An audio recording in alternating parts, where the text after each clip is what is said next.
NASA's reliance on SpaceX is reaching new heights. The agency scrapped all their planned Starliner missions and are sticking with Musk's company instead. From the rescue flight to Starliner 1 task, Boeing's entire reputation has been shattered by Dragon's replacement. Even Russia's Soyuz is no exception. It could be out of NASA's plans as well. Before long, no one will want to fly on anything but Dragon. So, why is that? Is Dragon on its way to eliminating the competition? Let's dive in and find out on today's episode of Alpha Tech. This week, NASA has officially decided to shift astronauts originally assigned to Starliner 1 over to SpaceX Crew 11 because Starliner still isn't ready. This flight was supposed to be Boeing's first operational crewed mission, scheduled for late this year after the crewed flight test, the flight that left Suni Williams-Va Butch Wilmore stuck in orbit. But with no clear fix for Starliner's ongoing technical issues, NASA is done playing the waiting game. Rather than leaving astronauts in limbo, they're reassigning them. Zena Cardman, originally slated for Starliner, will now command Crew 11, launching July 2025 on SpaceX's Dragon. She'll be joined by Mike Fincke, Kimia Yui, and Oleg Platonov. At this point, it's just more proof that NASA is leaning on SpaceX more than ever. Meanwhile, Starliner, still stuck on the ground, still burning through Boeing's budget, and still struggling to prove it's worth the trouble. When it comes to rescuing Suni and Butch, Soyuz and Dragon were the top contenders. However, Dragon was chosen not only for its reliability, but also thanks to Trump's push. Before setting foot on Dragon for the first time, and finally heading back to the Earth after 286 days in orbit, they had already expressed their gratitude for President Donald Trump's support and Elon Musk's decision to step in and make it happen. Neither of them had a word to say about Boeing or Starliner, the spacecraft that got them to the ISS, and also the one that got them into this mess. On top of that, they're not getting any kind of compensation from NASA. All they're walking away with is their base salary, around $120,000 for more than 9 months in space, plus a tiny stipend that's barely worth mentioning. Setting these disappointments aside, Dragon's rescue mission also proved that it could eventually replace all of its competitors. Honestly, the latest rescue flight isn't much different from a regular Dragon mission.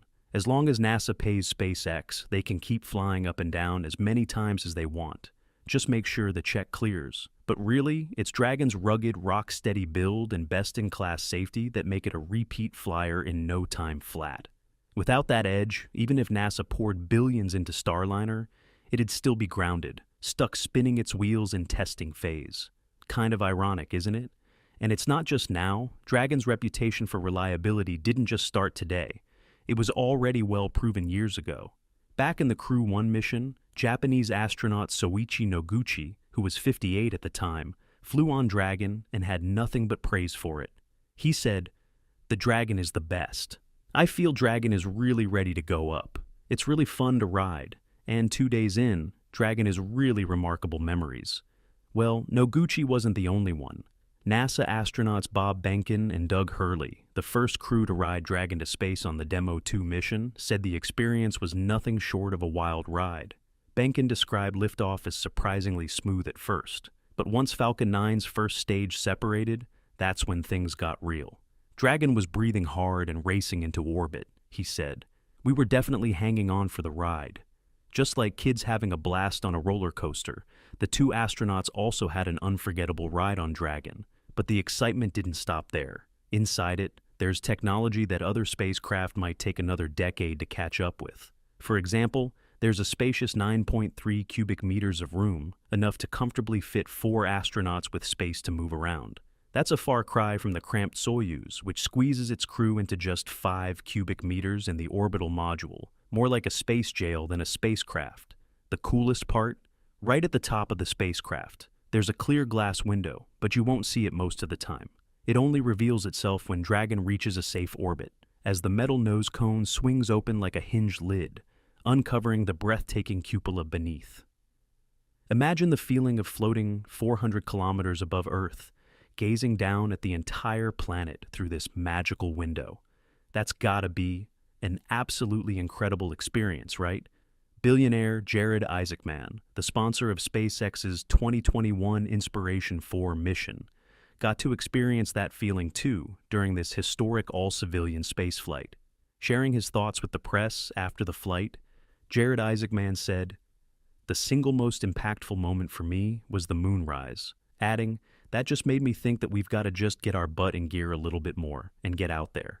What's even more interesting is that Dragon's toilet is located near the cupola, so astronauts often joke that using the toilet there while gazing down at Earth is the most priceless experience of all. I can confidently say that Russia's Soyuz can't offer this experience. It still sticks to old designs, just enough to get astronauts to and from space safely. And as for Starliner, a spacecraft developed at the same time as Dragon, nope, it doesn't have it either. Dragon is truly one of the best spacecrafts SpaceX has ever created.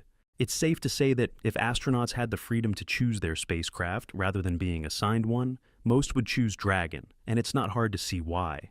A big part of it comes down to reliability and safety. So far, Dragon has flown to the ISS nearly 50 times since its first successful orbital flight and docking with the station during the COTS demo flight back in May 2012. Moreover, let's talk about the cool tech inside Dragon. One of the biggest upgrades? Those giant touchscreen displays, basically 3 massive iPads right in front of the astronauts. But these aren't just for show. They give real-time data on everything, from the spacecraft's position and trajectory to the oxygen levels, temperature, and pressure inside. Plus, astronauts can communicate with mission control straight from the screen, way more convenient than the old-school button-filled control panels on Soyuz. As SpaceX engineer John Fetterspiel said, "Probably one of the biggest features of Dragon is the touch screens. We designed them not just to be functional, but to give astronauts a great user experience. They're not just along for the ride. They can control the spacecraft without having to wrestle with a bunch of switches unless absolutely necessary." I can't help but wonder, do they have games or Netflix on those screens? I mean, the entire launch and landing process is handled by mission control, and most systems are automated. Astronauts don't really need to manually fly the spacecraft. They just strap in and enjoy the ride. But imagine if they did have games. One wrong swipe, and instead of pausing a movie, you accidentally activate the launch escape system. Now, that would be one hell of a problem. This escape system is built to shoot the Crew Dragon away like a bullet if something goes wrong with the Falcon 9 during launch, getting the crew out of danger fast. It has 8 Super Draco engines, paired up at the 4 corners of the ship, with each one pumping out around 71 to 73 kilonewtons of thrust.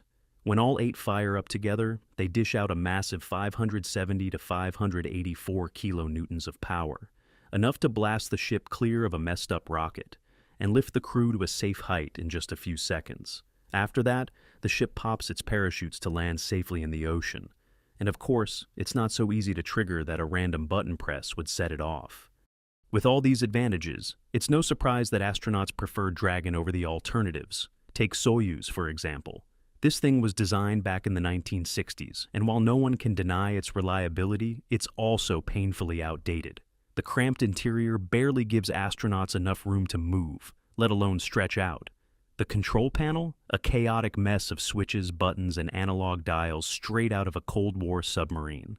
And let's not forget, landing in a Soyuz is like getting tossed into a spin cycle before crash landing in the middle of Kazakhstan.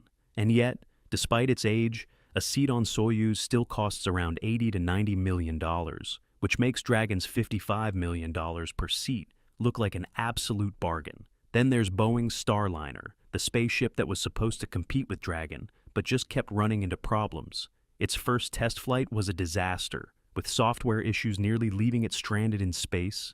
The second attempt didn't go much better. Delays kept piling up due to faulty valves, wiring problems, and a long list of other technical headaches. By 2024, it finally got astronauts Suni Williams and Butch Wilmore to the ISS, only for the thrusters to act up. NASA had to keep them in space longer than planned, and in the end, SpaceX's Dragon had to step in to bring them home. And the kicker? Starliner costs about $90 million per seat, even more than Soyuz. Meanwhile, Dragon keeps launching and landing like it's no big deal, at nearly half the price. And finally, there's Orion, NASA's deep space explorer.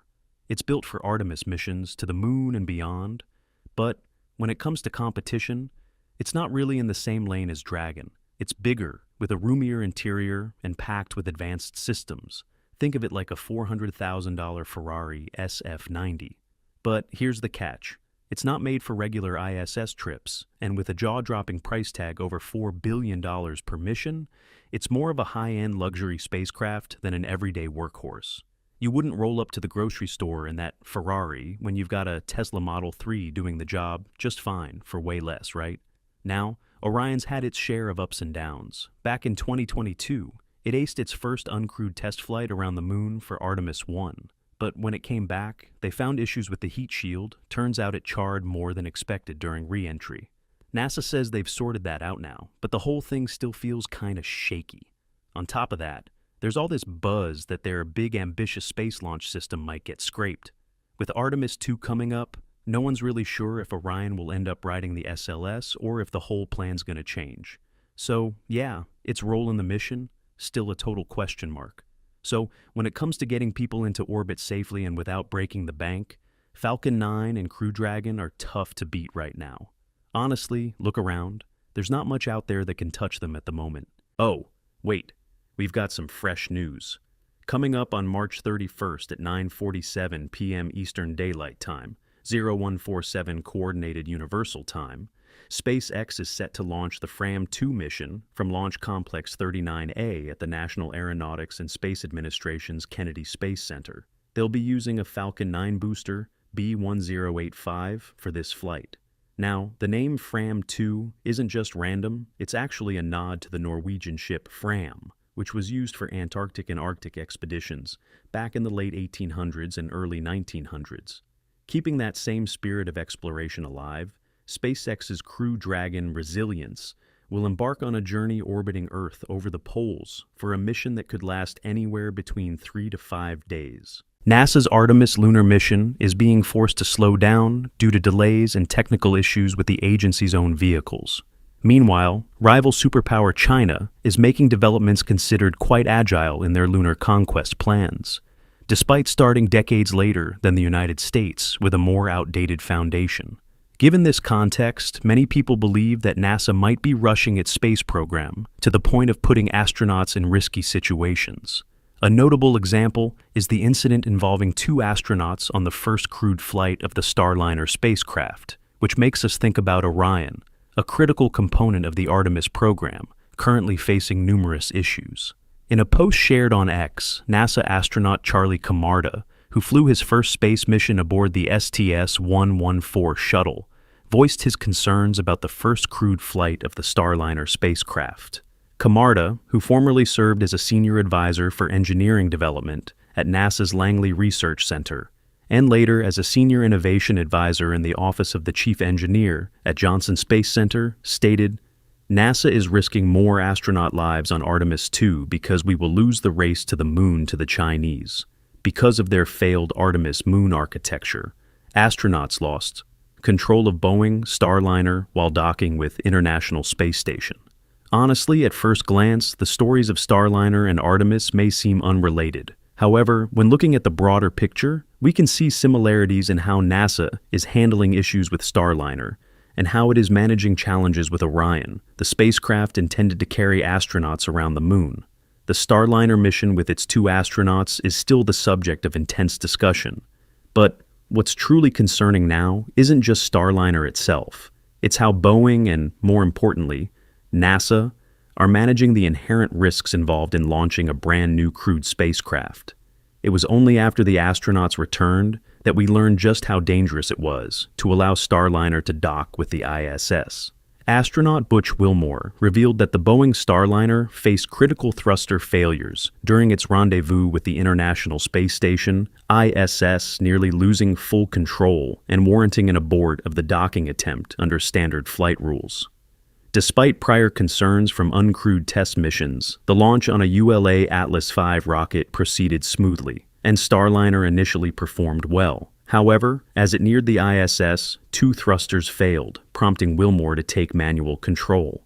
NASA, nevertheless, waived its abort rules, and then 2 more thrusters failed, Facing a dire situation where Starliner couldn't dock or safely re-enter Earth's atmosphere, Wilmore handed over control to Mission Control in Houston.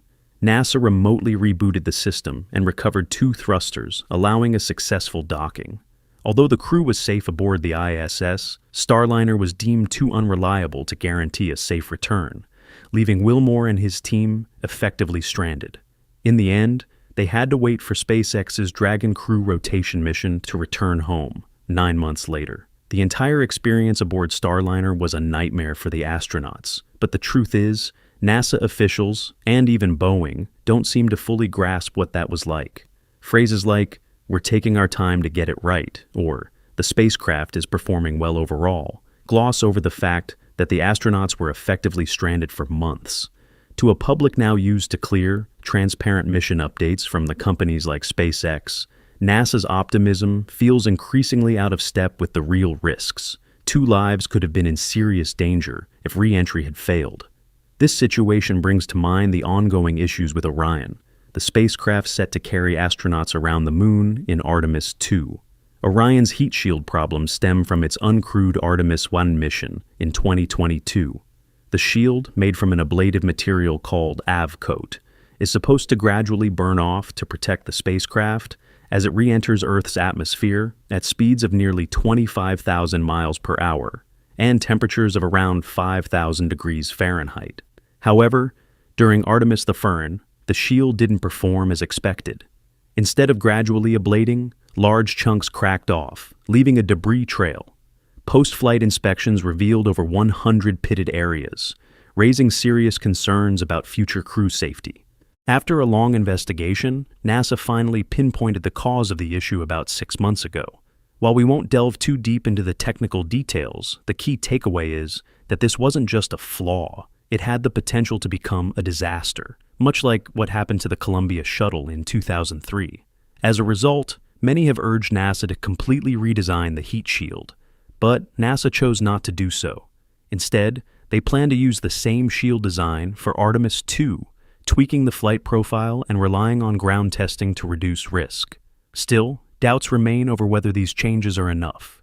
If a crew had been aboard Artemis I, they would have survived. The cabin temperature remained around 70 degrees Fahrenheit, but falling debris could have damaged the parachutes, a scenario NASA wants to avoid at all costs. Goodness, what am I even saying? But this is the harsh reality we have to face. NASA is unwilling to delay the Artemis II schedule despite Orion's issues. That means the astronauts on Artemis II may be facing life-threatening risks. Clearly, one of the driving factors here is the intensifying space race. As China rapidly advances not only its lunar program, but its entire space industry. Their Chang'e program has notched impressive wins. Since 2007, they've launched orbiters, landers, and rovers, with Chang'e 5, 2020, returning lunar samples from the near side, and Chang'e 6, 2024, grabbing samples from the far side, a global first. They've also landed on the far side with Chang'e 4 in 2019, something no one else has done. These missions show China's got the tech for robotic exploration nailed down, and they're methodically building toward crewed landings. China's stated goal is to put taikonauts on the moon by 2030, using the Mengzhou spacecraft and Lanyu lander. They're testing key systems, think lunar spacesuits, unveiled in September 2024, and the Long March 10 rocket. Their Tiangong space station, operational since 2021, proves they can sustain a long-term human presence in orbit, a stepping stone for lunar missions. Upcoming robotic missions, Chang'e 7, 2026, and Chang'e 8, 2028, will scout the South Pole for resources like water ice and test in situ resource utilization, like 3D printing lunar soil. They're also pushing the International Lunar Research Station, ILRS, with Russia and others, aiming for a base by the mid-2030s. Although China has not yet caught up to the United States in the race to the moon, its steady development makes future outcomes unpredictable. In terms of space industry capabilities, China currently ranks second only to SpaceX. Since the end of the Cold War, the United States has enjoyed decades of being an undisputed leader in space exploration and orbital infrastructure, with more advanced satellites and more ambitious missions than any other power. However, U.S. orbital launches were very expensive. The Space Shuttle program was ultimately a failure when it came to making a reusable launch vehicle that was actually cost-effective. Russian rockets were the cheapest mass-to-orbit system into the 2000s and, as the Space Shuttle was phased out, were necessary for ferrying American astronauts to the ISS. Elon Musk's SpaceX changed that and single-handedly brought about U.S. dominance in launch vehicles. The company's success in developing vertical takeoff, vertical landing (VTVL) rockets unlocked much more efficient reusability than the Space Shuttle ever did. With reusability, you don't need to build a completely new rocket for every launch. Merely refurbish and refuel it for the next flight. Truly reusable VTVL launch vehicles are effectively impossible for single-use rockets to compete with. The typical price an external customer pays for a SpaceX Falcon 9 launch bottoms out at roughly $2,500 per kilogram, with an up to 23 metric ton payload to LEO, depending on the configuration. Elon Musk, in 2020, even estimated the marginal per-launch cost for Falcon 9 at about $15 million, which is under $1,000 per kilogram. The price is widely considered the best available. While launch costs are difficult to directly compare due to the unique requirements of each customer and the lack of public information in many cases, the Chinese Long March 5B costs about $3,000 per kilogram, with a payload of about 25 metric tons. This puts Chinese launch vehicles behind SpaceX, but ahead of everyone else. For example, United Launch Alliance, a U.S. launch provider, has the Vulcan Centaur, which costs about $4,000 per kilogram. Europe's Ariane 5 costs about $9,000 per kilogram, and Russia's Proton costs about $4,300 per kilogram. Without SpaceX, China would have the world's cheapest satellite launch costs. SpaceX uses metal 3D printing technology to produce reusable rocket engines, as well as complex arrays of sensors and control systems to enable vertical landing. China already has a robust capital equipment industry, including companies with 3D printers for metal. For example, upstart Chinese rocket maker Galactic Energy has been working with the Chinese 3D printing company Farsoon Technologies to develop fully reusable rocket engines. While Chinese suppliers are almost certainly technologically behind SpaceX suppliers, the necessary machining systems, while advanced, will likely take just years, not decades, to develop. While successfully developing VTVL is a difficult engineering challenge, there is no clear proof of possibility and a clear incentive to catch up. To fulfill the more ambitious goals the Chinese government has set, they have to develop the capability to bring larger payloads to orbit and do it at an even lower cost per kilogram. Without such heavy and ultra-heavy launch vehicles, projects such as a manned moon or even Mars mission become prohibitively expensive. The same is true of maintaining extended space infrastructure such as new space stations, orbital weapons, or satellite mega-constellations. When it comes to more ambitious payloads, SpaceX is far and away the dominant launch provider, both in the US and globally. Falcon Heavy rockets are the cheapest option for super-heavy launches to energetically demanding orbits, delivering 50 to 64 metric tons to LEO and 27 tons to geostationary transfer orbit, which is used for communication and observation satellites that do not require low latency. Starship, the most ambitious rocket under development by SpaceX, is likely to achieve even better prices per kilogram with even more mass to orbit. Whether the United States maintains its role as the preeminent pioneer in space exploration and, hopefully, colonization and resource extraction will depend on whether the American space industry can stay decisively ahead of China.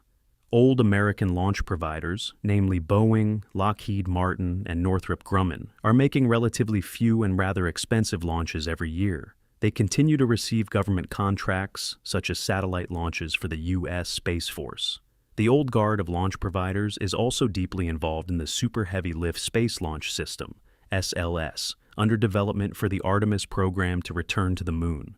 This expendable rocket, which is expected to cost in excess of $2 billion per launch, with a capacity of 70 to 130 metric tons to LEO and 27 to 46 tons to lunar orbit, has faced constant delays and cost overruns.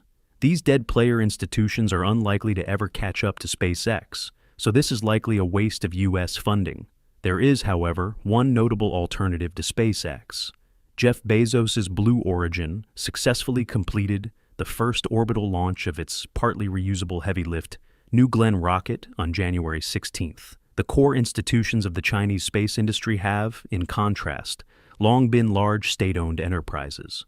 The Long March family of rockets that have been manufactured by such enterprises for over 50 years continue to be the workhorse of Chinese orbital launches. The China Aerospace Science and Technology Corporation, CASC, and the China Aerospace Science and Industry Corporation, CASIC, both maintain strong connections to defense technologies, from missiles to drones. These companies benefited massively from a transfer of Russian technology starting in the 1990s and continuing to the present day. As SpaceX gradually restores the balance between Starship production and refining the spacecraft, this is the perfect time for the company and its leader, Elon Musk, to devise new plans that align with the current development of the Starship program. Amazingly, Elon Musk recently revealed in a tweet that SpaceX has revised its previous plans with an incredibly bold launch schedule for upcoming Starship missions. So, how has the Starship launch plan been updated? Just a few days ago, Elon Musk unexpectedly posted a tweet announcing SpaceX's latest goals. This can be seen as an update on the company's near-future plans for Starship after finding ways to address the issues with Starship Phi-2. Because of this, Musk's revelations are incredibly noteworthy. We are honing in on the V3 Starship design. SpaceX is tracking a Starship launch rate of once a week in approximately 12 months. That will yield approximately 100 tons to Starlink orbit with full reusability. Profound breakthrough. Well, to be honest, Starship has truly been a profound breakthrough, not just for SpaceX, but for the entire space industry. You've surely heard about the many possibilities that Starship could unlock once it succeeds. It is the key to achieving what we once thought was impossible. Of course, we have yet to witness the final breakthrough, but even now, this revolution is reflected in every decision Elon Musk makes for SpaceX. The first thing to mention is the new launch schedule for Starship. Despite 2 consecutive explosions, Elon Musk appears highly confident. It's likely that the issues with Starship Phi-2 have already been resolved, making it only natural for SpaceX to ramp up Starship's launch cadence. According to Musk's statements, Starship will launch once a week. This could happen as soon as next year, once SpaceX achieves its goals for this year. In other words, the rapid launch schedule may not begin until Starship Phi-2 successfully demonstrates re-entry, is caught by Mechazilla, and even becomes fully reusable. Only when Starship encounters fewer failures can such an intense and frequent launch cadence be both reliable and highly efficient. If everything goes smoothly, this strict schedule could begin in April 2026. That means a total of 48 launches within a year. This pace would mark a monumental shift from the program's current phase of infrequent experimental test flights to a near-routine operational rhythm. Indeed, this is a groundbreaking moment in the development of any rocket we've ever known. However, saying it is one thing, achieving a steady launch cadence for the world's largest rocket is another challenge entirely. Even without considering how SpaceX will handle Starship's technical issues and launch pad repairs after each flight, the logistical challenges alone are already immense. A weekly cadence demands rapid turnaround times, potentially refurbishing and relaunching a Starship within days, compared to the months currently needed between tests. This would involve streamlining ground operations at Starbase in Texas, scaling up production of Raptor engines, with SpaceX aiming for 500 annually by mid-2025, and ensuring a steady supply of cryogenic propellants like liquid methane and oxygen. The company's experience with Falcon 9, which achieved 96 launches in 2023 and is on pace to exceed 100 in 2025, provides a foundation, but Starship's complexity and scale elevate the stakes. Additionally, legal issues will also be one of the barriers to this growth. Regulatory hurdles, such as FAA approvals for frequent launches, remain a bottleneck, with environmental reviews and airspace coordination adding complexity. Technical risks, ranging from booster recovery failures to spacecraft anomalies, could also derail progress, as seen in past delays. Musk has a history of adjusting forecasts, yet SpaceX's iterative approach often delivers results eventually. If the company hits this weekly stride, it would not only validate Starship's reusable design, but also set the stage for Musk's broader vision: affordable, high-frequency access to space, paving the way for lunar missions, Mars exploration, and beyond. The payoff, as Elon Musk notes, is substantial. Each weekly launch could deliver around 100 tons to orbit, specifically for Starlink missions. This capacity, far surpassing the Falcon 9's 22 tons, would enable SpaceX to deploy massive batches of satellites, accelerating the growth of its internet constellation while proving Starship's commercial viability. Over 12 months, 48 launches could theoretically place 4,800 tons of payload into space, a feat that would dwarf current global launch capabilities and cement SpaceX's dominance in the industry. Alongside all of this, Elon Musk also mentioned honing in on the V3 Starship design. This move focuses on optimizing the design to enhance efficiency, payload capacity, and reliability, key factors in achieving SpaceX's goal of frequent launches. If anyone thinks that the challenges of Starship V2 will be a concern for Starship V3, they are completely mistaken. SpaceX follows a parallel development philosophy, a sophisticated approach to engineering and innovation. Instead of adhering to traditional sequential methods, the project employs concurrent work across multiple domains, enabling unprecedented efficiency and adaptability. One of the most significant and noticeable changes in V3 is its size. The new version could reach a height of 150 meters, allowing for larger fuel tanks in both stages. The increased fuel capacity directly translates to greater efficiency and performance, particularly for complex missions like orbital refueling, which is crucial for long-duration space travel. But to tackle the harsh realities of space in all its glory, major system upgrades have been implemented. While V2 introduced substantial updates, some aspects remained unclear or problematic, especially hot staging and the Raptor engines. First, let's look at the overhaul of hot staging. Hot staging, the separation technique currently in use, is suspected to be a contributing factor in Starship's recent failures. If you've been following our coverage, you'll know that back pressure and thermal stress from this system may have damaged critical components in Flight 7 and Flight 8. To address these concerns, V3 will feature an entirely new hot staging design. The revised system is expected to be longer, simpler, and far more efficient in dissipating heat and pressure, minimizing the risks encountered in previous flights. And don't forget about the upgraded Raptor 3 engines. Another key change is the full deployment of the Raptor 3, introduced last year, which boasts significant improvements in thrust, reliability, and efficiency. Transitioning to Raptor 3 not only enhances overall performance, but also plays a crucial role in supporting SpaceX's ambitious launch cadence goals. Now that we've wrapped up the news on SpaceX, let's move on to another interesting update regarding their biggest competitor, United Launch Alliance. As we approach the end of the first quarter of 2025, the aerospace industry has been abuzz with activity, but the headlines have been dominated by just a handful of players.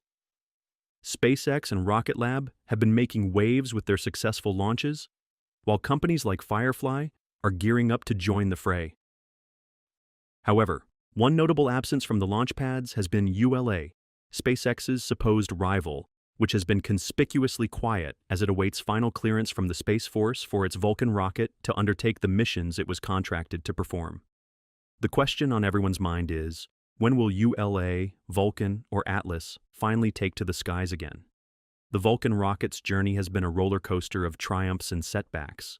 Its inaugural CERT-1 flight was a resounding success, demonstrating the vehicle's capabilities and raising hopes for its future. However, the subsequent CERT-2 mission encountered a hiccup during ascent when one of its two solid rocket motors experienced an anomaly. Despite the mission being deemed a success overall, the failure of the motor's nozzle triggered a multi-month investigation that culminated in a full-duration test firing of a modified booster last month. The root cause of the anomaly was attributed to a manufacturer defect, but ULA has remained tight-lipped about the specifics, citing proprietary information.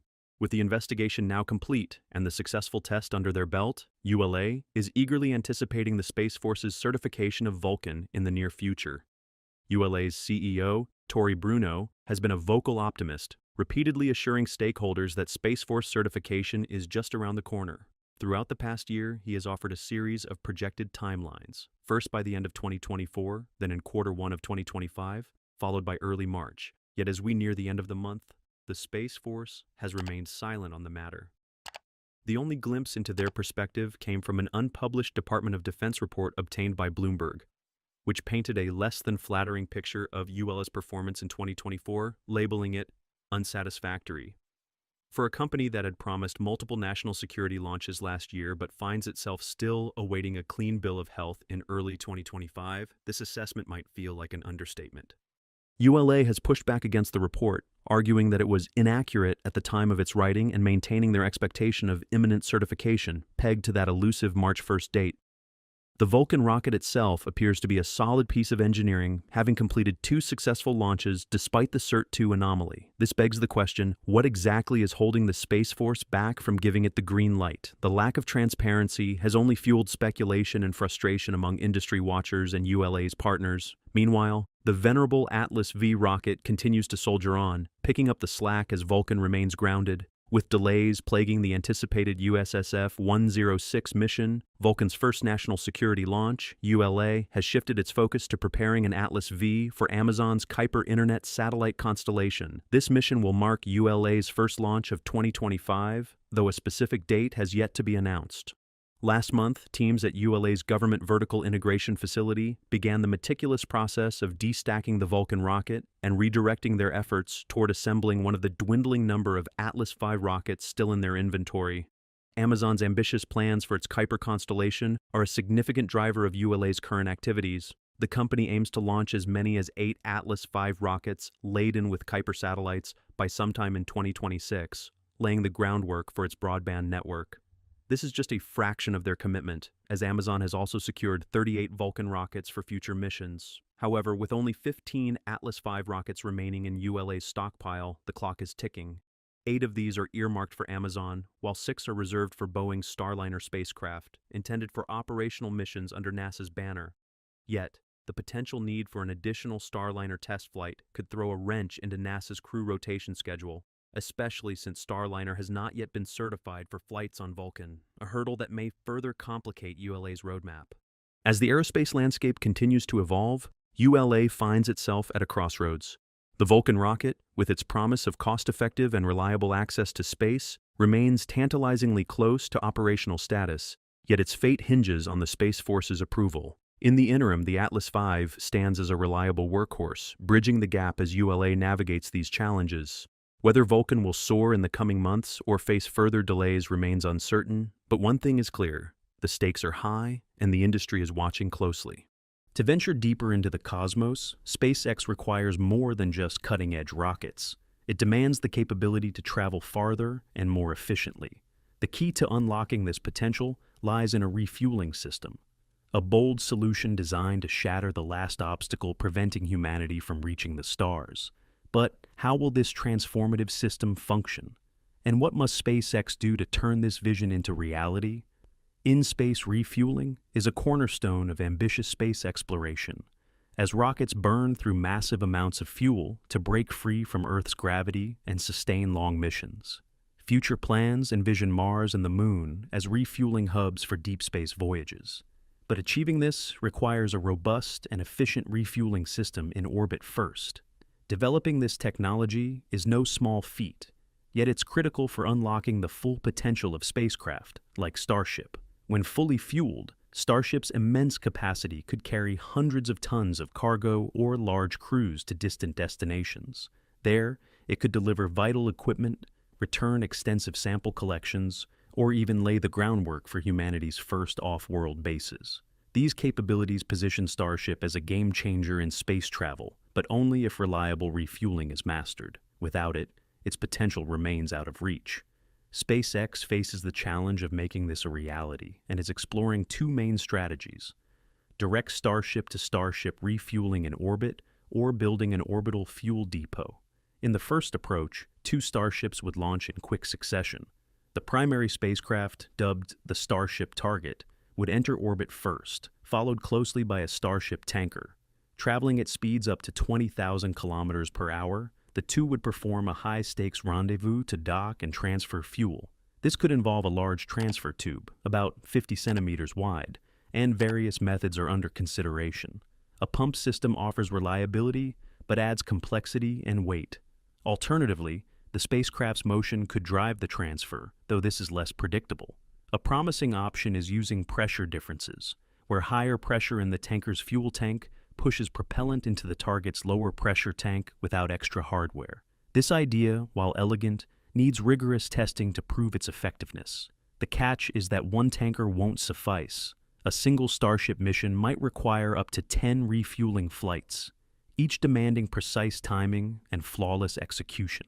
After transferring fuel, the tankers unequipped for re-entry would likely be lost to atmospheric burnup. This method is technically possible, but requires extraordinary coordination and speed, making it a daunting task. The second approach involves constructing an orbital fuel depot, a large, durable station designed to store propellant for multiple starships. Tankers would deliver fuel to the depot over time, without the frantic pace required in the direct method. When ready, a starship would dock once at the depot to refuel before heading to its destination. This setup reduces the pressure of rapid launches and simplifies docking, as the starship only connects once instead of juggling multiple tanker rendezvous.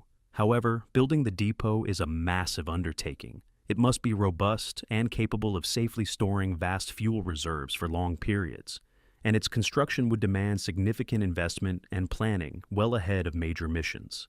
Both paths have trade-offs. Direct refueling is quicker to deploy, but hinges on relentless precision and multiple launches. The depot offers a more stable, scalable solution, but requires substantial upfront effort and time. Each faces technical challenges, from perfecting fuel transfer systems to ensuring safe propellant handling in space's harsh conditions. This is what SpaceX plans to carry out in early 2026 to prepare for the most important lunar mission yet. So, how exactly does refueling benefit missions, especially lunar ones?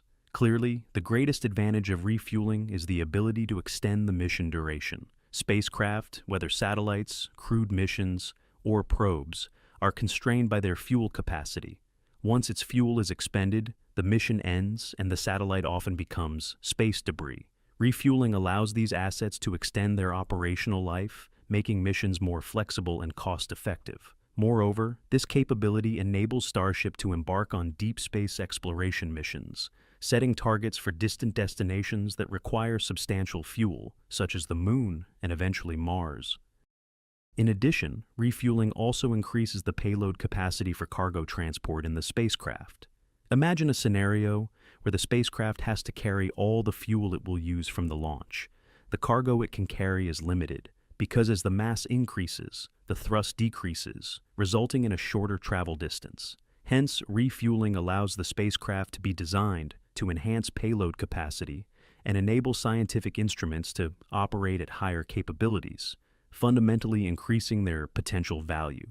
This is also why Starship cannot immediately travel to the Moon in the manner of Apollo 11, the first moon landing mission in 1969.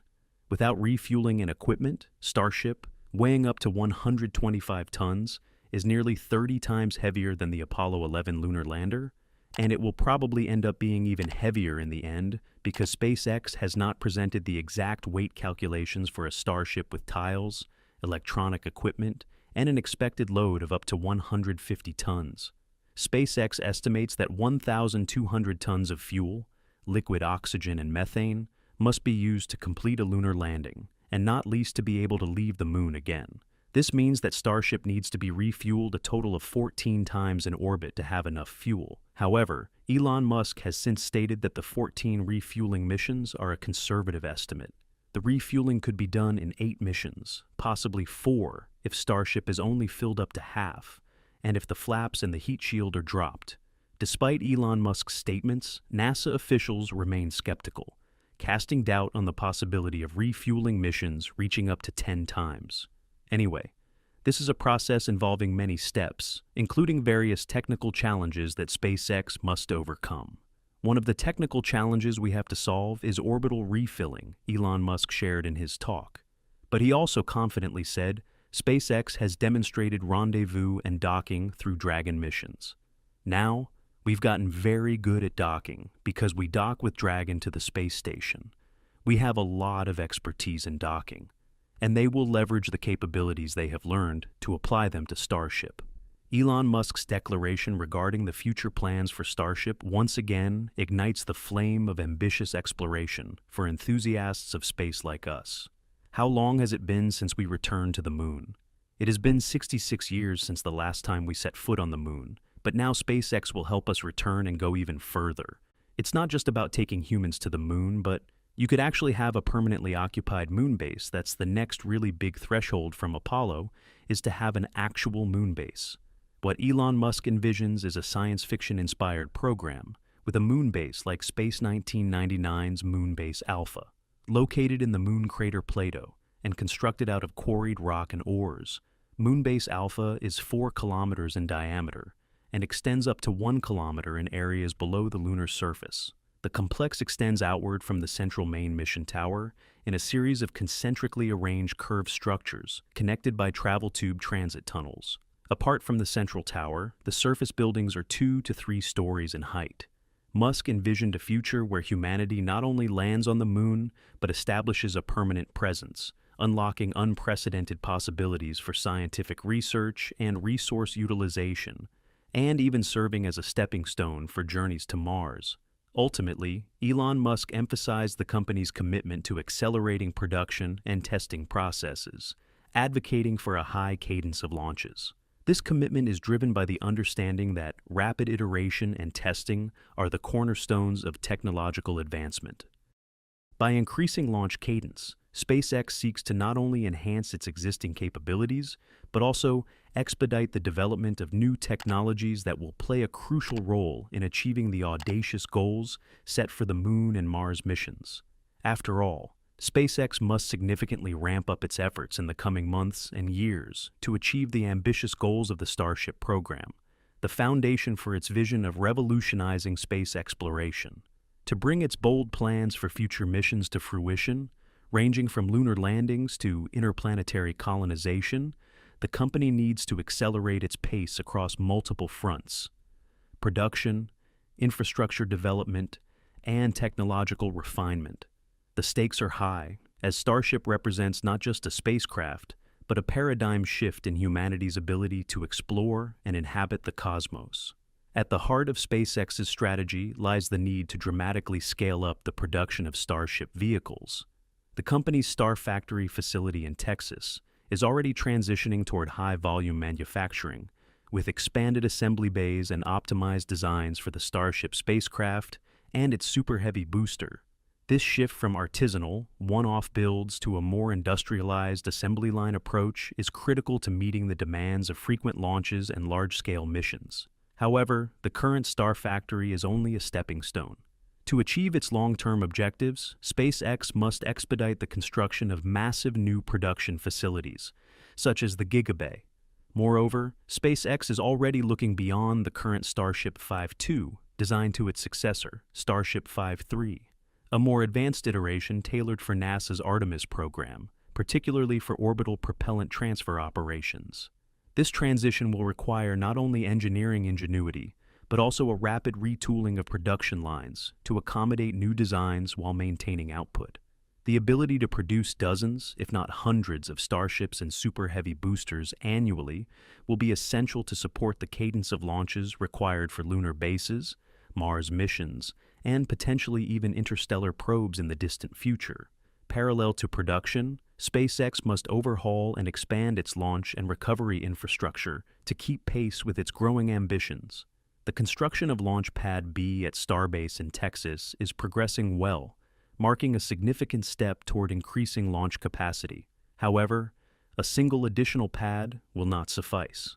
To achieve the high launch frequency envisioned, potentially multiple launches per week, SpaceX will need to develop redundant systems at Starbase and establish additional launch complexes in Florida, particularly at Cape Canaveral or Vandenberg Space Force Base.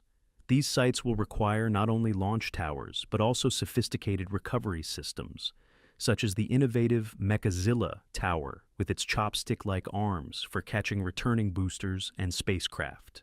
Beyond launch pads, SpaceX must invest heavily in the infrastructure for propellant storage and transfer. The company's plans for orbital refueling, a linchpin of its deep space exploration strategy, require vast quantities of liquid methane and oxygen to be stored, processed, and loaded onto Starships with minimal turnaround time. New storage farms, transfer pipelines, and cryogenic management systems will need to be built and tested to ensure reliability under the intense demands of frequent launches. Additionally, the infrastructure for in-space propellant transfer must be developed, including depots or tankers capable of operating in the harsh environment of low Earth orbit. On the technological front, SpaceX faces the daunting task of perfecting several core systems that are essential to Starship's success. The Raptor engines, which power both the Starship spacecraft and its Super Heavy booster, are already among the most advanced rocket engines ever built. However, their ability to relight reliably in space, a necessity for orbital maneuvers, lunar landings, and Mars missions, requires further refinement through rigorous testing. Similarly, the deployment of payloads, whether satellites, scientific instruments, or crew habitats, must be streamlined to ensure precision and repeatability. The road ahead is fraught with challenges, both technical and logistical. Scaling production, building infrastructure, and refining technologies at this pace demands unprecedented coordination, investment, and innovation. Supply chain bottlenecks, regulatory hurdles, and unforeseen engineering setbacks could all threaten to derail SpaceX's timeline. Yet, the company's track record, marked by relentless iteration, bold risk-taking, and a knack for turning skeptics into believers, suggests it is uniquely equipped to tackle these obstacles. At its core, the Starship program is about more than just building a rocket. It's about laying the foundation for a multi-planetary future. The key to unlocking this vision lies in mastering orbital refueling, a technology that pushes the boundaries of engineering, manufacturing, and physics. By transferring thousands of tons of propellant between spacecraft in orbit, SpaceX aims to make Starship the most versatile and powerful spacecraft in history.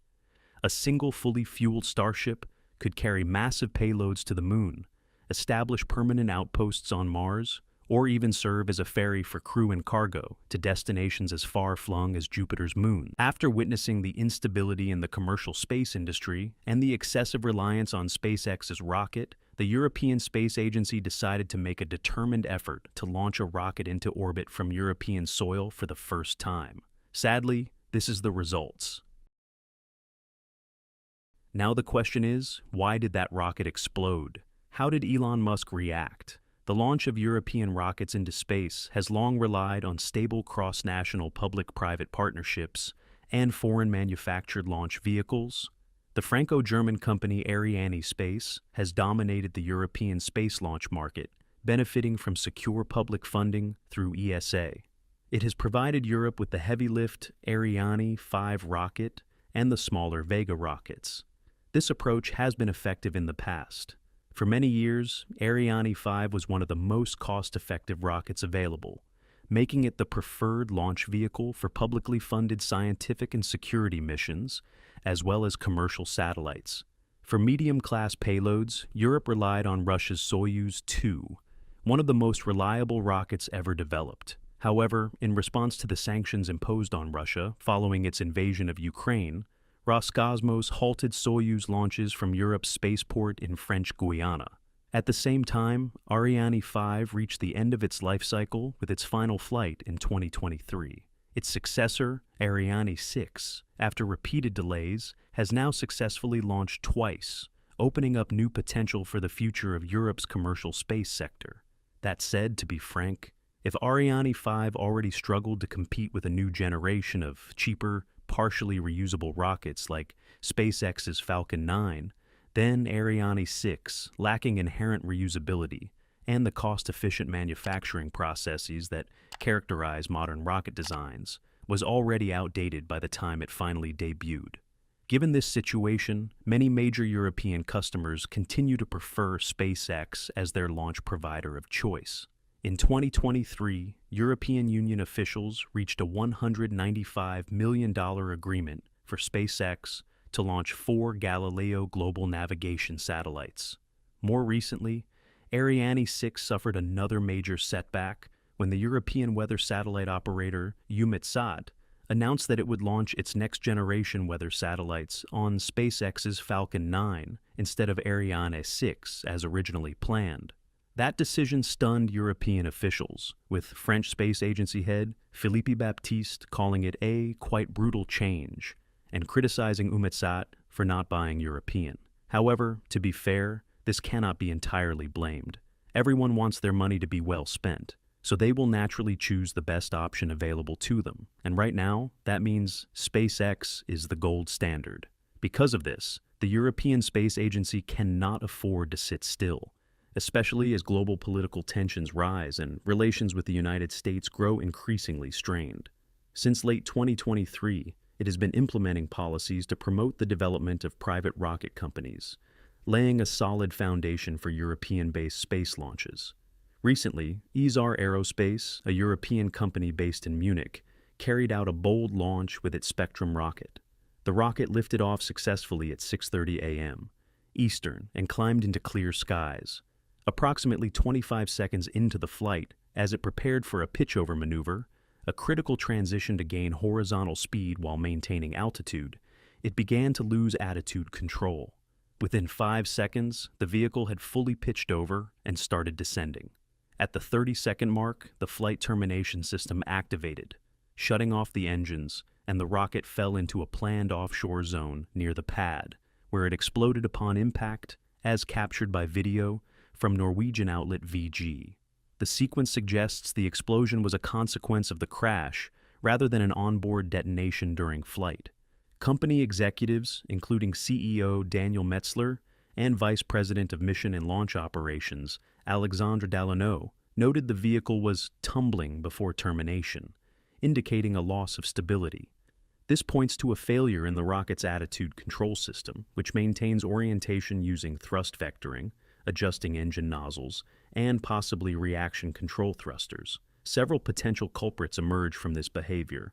A malfunction in the thrust vector control system, perhaps due to a sensor error, software glitch, or mechanical failure, could have caused overcorrections, leading to oscillations and loss of stability. Alternatively, a fault in the inertial navigation system, which relies on gyroscopes and accelerometers to track orientation, might have fed incorrect data to the control algorithms, triggering the tumble. Less likely, but still possible, is an issue with the Aquila engine's performance, such as uneven thrust or a partial failure, though no visible signs of engine trouble, e.g., smoke or flame anomalies, were widely reported before the attitude loss. ESAR described the test as a success despite the outcome, emphasizing that it was not intended to reach orbit, but rather to gather data. Metzler confirmed that orbit was never the goal, and that the flight termination system functioned as designed, ensuring the rocket fell safely away from the pad, which remained intact. Even Elon Musk, the head of SpaceX, would agree. Space is hard. Took SpaceX 4 tries to reach orbit. They can probably do it in fewer, but then it gets vastly harder to achieve truly useful reusability. Only SpaceX has ever done that. Let's talk about this for a moment. SpaceX's Falcon 1 remains an unforgettable chapter in Elon Musk's career. Between 2006 and 2008, the company endured 3 consecutive launch failures, each a near-fatal blow to the fledgling startup, before finally achieving orbit on the 4th attempt in September 2008. Musk has often recalled this period as a make-or-break moment, admitting in interviews that a 4th failure would likely have meant the end of SpaceX. For this reason, companies like ESAR Aerospace and other emerging players have the advantage of learning from modern advancements and the hard-earned lessons from SpaceX's journey, potentially shortening their own trial and error phase. It's a generous compliment, forged in the reality that reaching orbit, though difficult, is merely the beginning.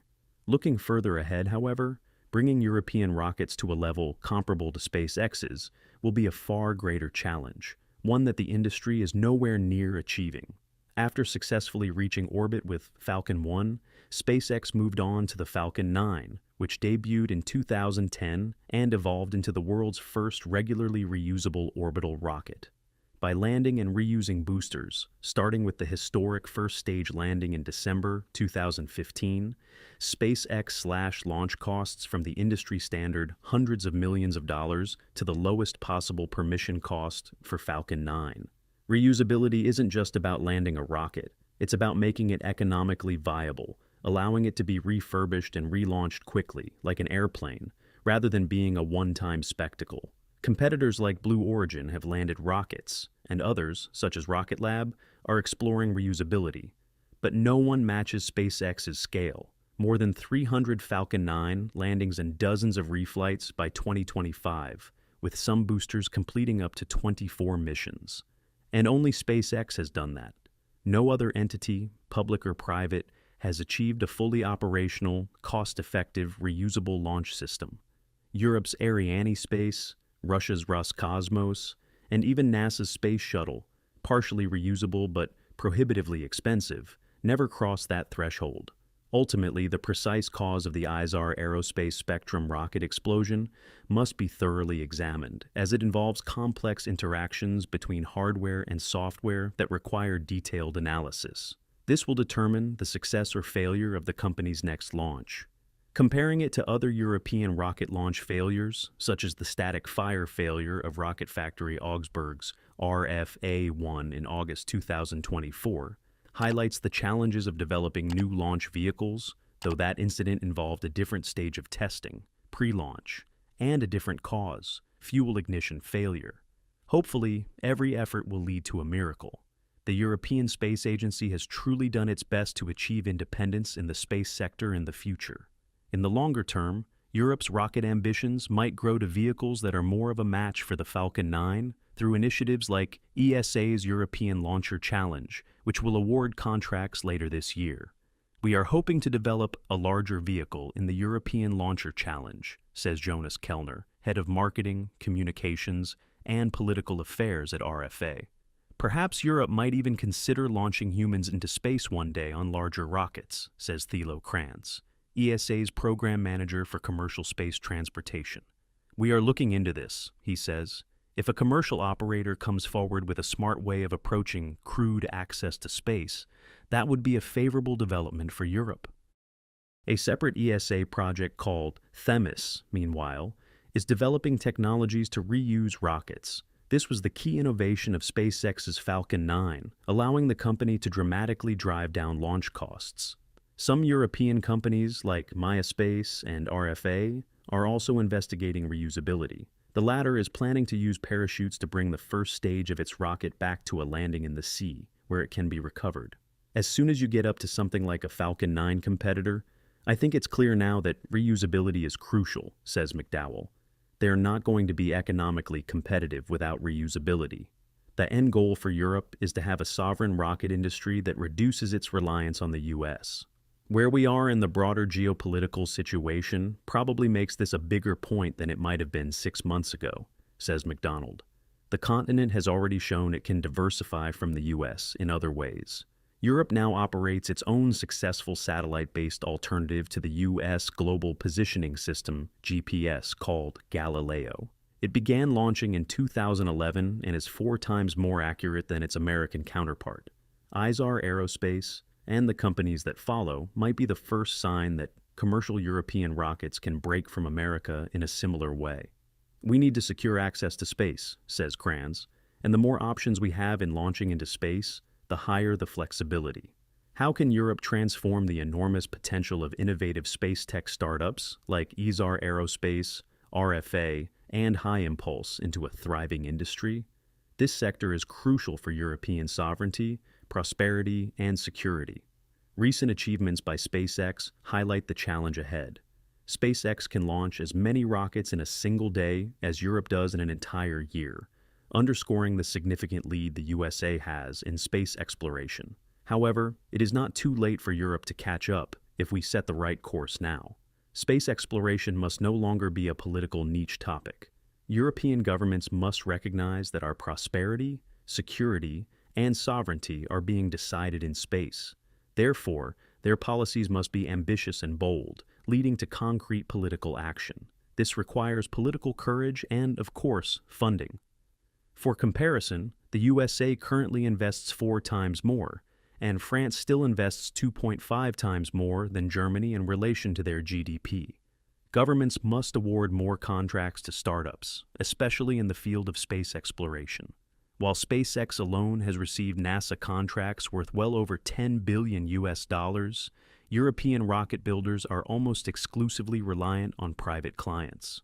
European startups must have a fair chance to participate in programs like IRIS-2. Public tenders should no longer be designed in a way that effectively excludes startups through excessive regulations and bureaucracy. Only by opening the market to competition can Europe build internationally competitive companies. In short, space is of crucial importance for our security and defense. Europe has significant potential to catch up in this area. Political decision-makers across the continent must now rethink and adjust space strategies and investments to ensure the long-term competitiveness and independence of the sector. That's all for today's episode. Thank you so much for watching, and see you next time.